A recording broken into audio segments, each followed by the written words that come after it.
This dish is just unbeatable.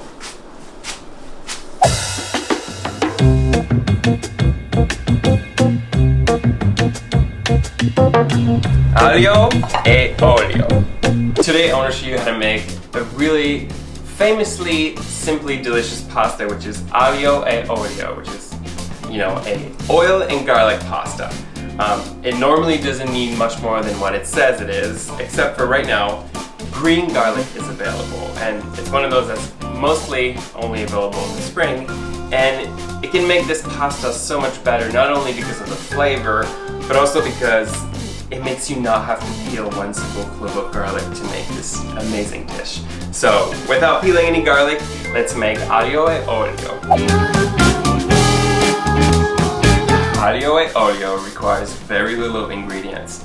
I'm using today Capellini, you could use Spaghettini, you could use angel hair, all these really thin spaghetti looking noodles. We're also going to need salt, you guessed it, olive oil, a whole lemon, chili flakes, or today I have some dried chilies, a little bit of parsley, as well as some green garlic. I have one bunch of green garlic, which comes in about 4 pieces. They look like leeks, very much. They look like mini leeks, but they are just the baby of garlic. So there's different ways to call it. People call it green garlic, new garlic. Typically new garlic is a bit further in the growth and it has a bulb that's a bit bigger.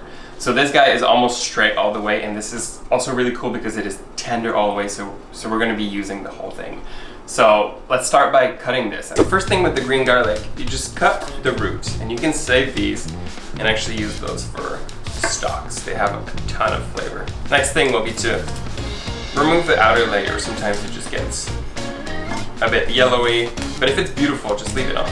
That really is the only cleaning you need to do for green garlic. It grows in such a tight way that it barely gets any dirt in it. If it does, take the time to clean it after it's sliced. All these guys, just cut a few inches off the top, and then the rest is all going to be usable. We'll slice this lengthwise. This part, the white part right here, is what would normally turn into a garlic head, but because it was harvested so early, the whole entire product is usable. It's super fragrant, and it's got a very different flavor than just regular garlic. It's a bit more floral, it's a bit less pungent, but don't take that as it doesn't have a lot of flavor. It packs a punch. And then we're just gonna slice away. So altogether about like a bunch of green garlic should yield about 1 cup. With this now, you got a pan, regular pan, you don't need to go crazy. Take that green garlic and we'll put it right in here. We're gonna put on top of this about half of a cup of extra virgin olive oil. And if you're telling me this is too much oil, it's called aglio e olio, garlic and oil. So, I mean, half a cup of olive oil seems about right. We'll do a little bit of salt, and then we'll do some chili. This is to taste. If you're using like flakes, it can be probably like half of a teaspoon. And to this, we're gonna add about 2 to 3 tablespoons of water. The reason for doing this is because, as opposed to most other ways of cooking garlic, we're not trying to get any color in here, so the water is going to be to make sure that you're not getting any caramelization and you're just slowly cooking everything in the water. We'll put that over high heat and we'll just cook it all together while stirring until it's tender.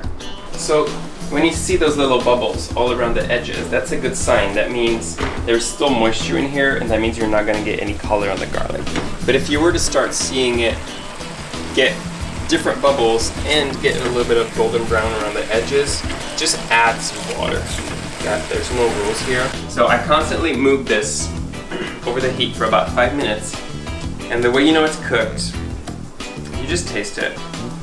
And the garlic is going to be tender. You're going to feel like the flavor of the chili has developed, the flavor of the garlic has definitely developed, still has that like classic garlic flavor, but it's not as pungent, and the texture is extremely tender. So that's how you know it's cooked. You also can see there's not any water left, so that water evaporated, and as it was in there cooking with the oil, it kind of protected the garlic and its integrity. In order for this not to cook any longer, because all the oil is super hot, I'm just gonna take it out of the pan and put it in the dish. your pasta sauce is made basically, right? You could use this for a pasta for 4 people, for 6 people.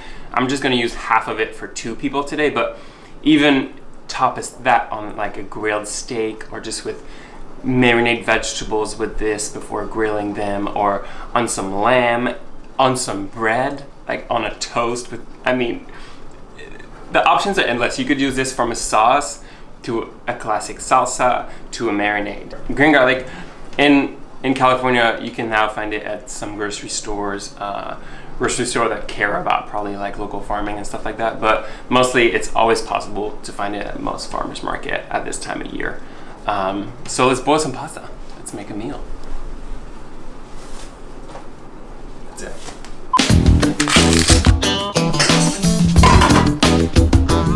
All right, so my pasta is almost finished cooking in some salted water, and I put about half of all the green garlic into one pan. Then I'm just gonna overheat, bring it up to temperature, and once the pasta is finished, I'm just gonna take it right out of here and put it in my pan.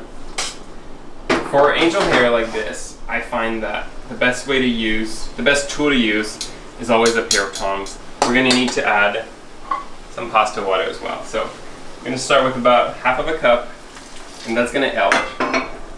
The olive oil, emulsify with some things. And then you just, very gently, we're gonna mix everything together. Finish it with some lemon. And that's it. I mean, come on. You could keep that thing in your fridge, and then you would literally have like a 6-minute dinner. Once again, the best way to plate pasta like this is with a pair of tongs. And you just lift. You can come down. I don't think it necessarily needs to be like a perfect pile, because I think that's crazy. And also, like, no one wants to eat a perfect pile. Everyone feels bad about breaking a perfect pile. But a relaxed pile, I think, is always good. Rubber spatula, and see all this? I really want to make sure you guys eat this, because that's all the hard work. One thing that's also essential to this has the garlic, the olive oil, the lemon. It's great, but it goes so well with raw parsley. So pick a little bit of parsley. Rough chop. Are we ready for this? Come on. 1990s up in this house. And that's it. Alio e olio. Green garlic pasta with a ton of olive oil and some fresh parsley. How can you beat this? Parsley just sticks onto it. It's magical. Everyone's happy. I think it's unbeatable. If you can find green garlic, buy all of it. Buy all that you can find and make this, and it will stay good in olive oil for a really long time. Make sure you subscribe to my channel and like this video and do all this good stuff. Share it with your mothers. Mothers really love Alio e olio. And tune in next week for a new recipe. Ciao!